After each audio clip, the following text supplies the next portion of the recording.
Today is chapter 2 of Artho Economics. Freedoms and rights to positive cash flow opportunities for everyone to work towards.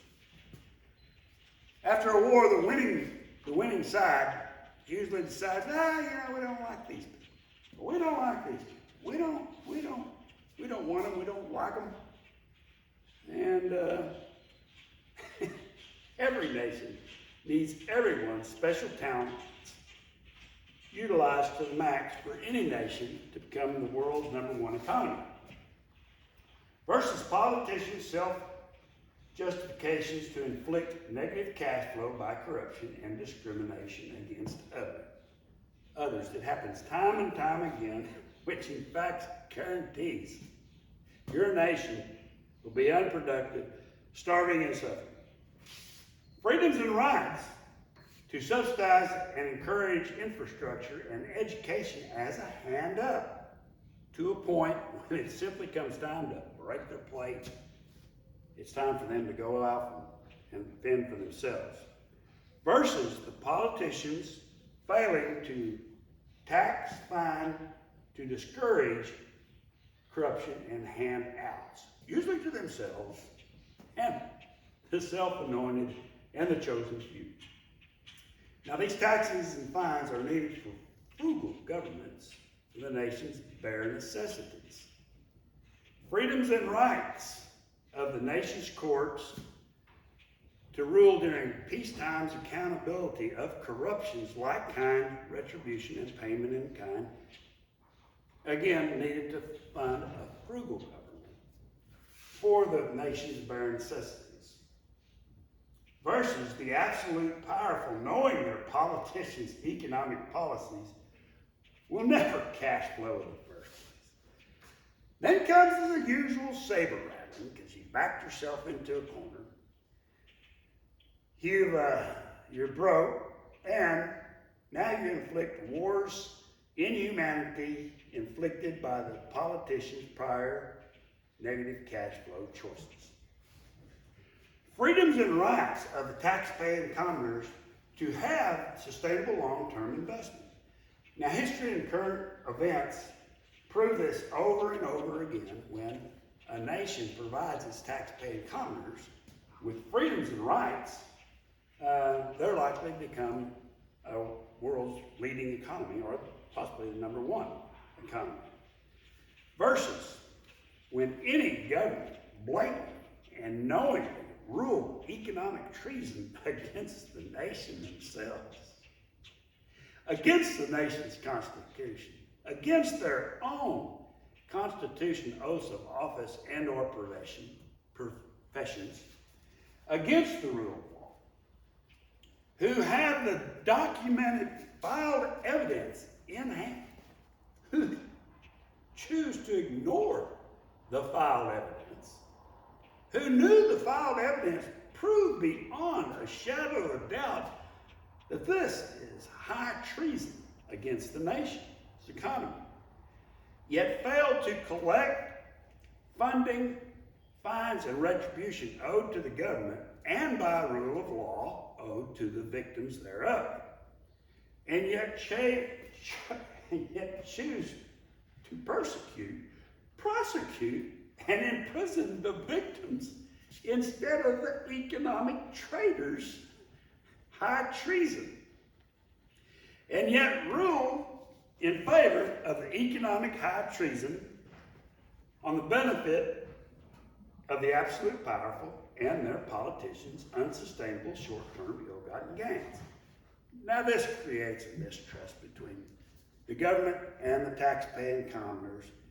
And of course, this mistrust will divide and conquer any nation and inevitably collapse the nation's economy, inflict global trading imbalances, and disrupt world peace. Now we're back to rattling sabers again. For the nation's economy is out of business, forces it into endless recessions and depressions.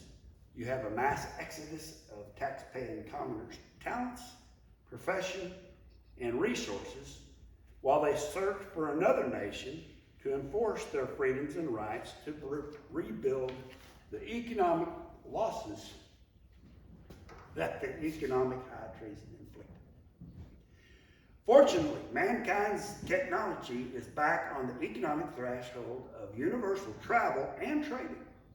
Same North and South American Indians' economies and established trade routes. Same threshold the American colonists were on when they signed the Declaration of Independence in 1776. Ironically, this was the same time frame as the French economists opposing government interference in economic affairs beyond the bare necessity of a national defense, knowing that a neighboring nation negative cash flow have already backed themselves at a quarter. And now they have an economic invasion against you to rape, murder, and plunder your assets to temporarily prop up their failed economy. Now, this happens over and over again. And you have to create more wars and rape, murder, and plunder more assets to prop up an economy that's never going to cash flow. The bare necessities of the constitutional rights and freedoms to own land, economic prosperity, and equality for all.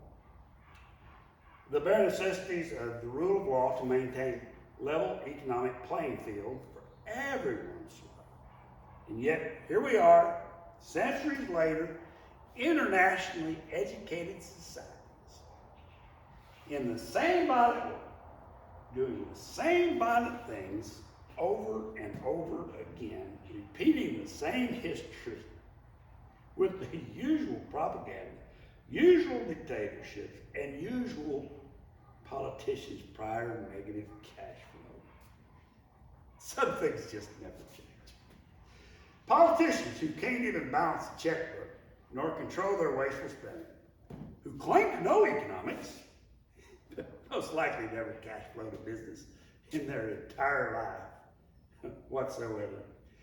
Politicians who continue to stifle the economy with more regulation, more fees, more promised pensions,